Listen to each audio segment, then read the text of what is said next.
age should be raised to 65, and what is the administration really proposing here? Well, I don't want to get too far out in front here. The governor will, when he's ready, will announce his positions on pension reform. I think while some has gotten out already, he's going to announce that. The governor has campaigned on pension reform before he was elected. He has taken the position that we need to reform our current pension system within the guidelines of the state constitution.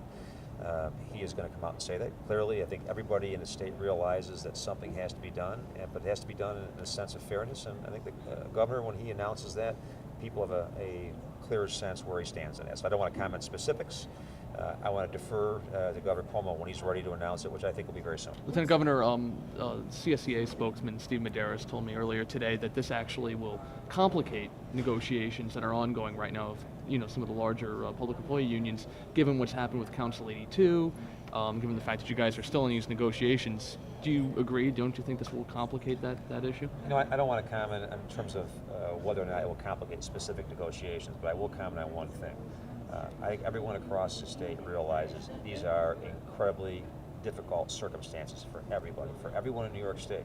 What Governor Cuomo wants is a state that will keep business and keep families here, which means that in some cases we have to think and do some things differently. What Governor Cuomo has done differently is not follow the path of states like Wisconsin. He is trying to do this with everybody as part of this. While any negotiation can be difficult, the most important thing is that all parties realize these are unusual circumstances in New York.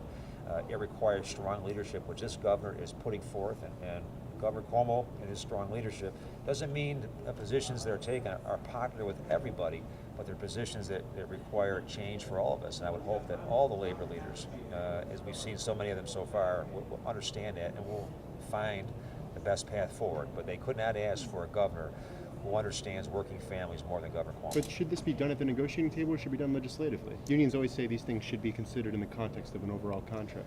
I think the issue of pensions, it's a state constitutional issue.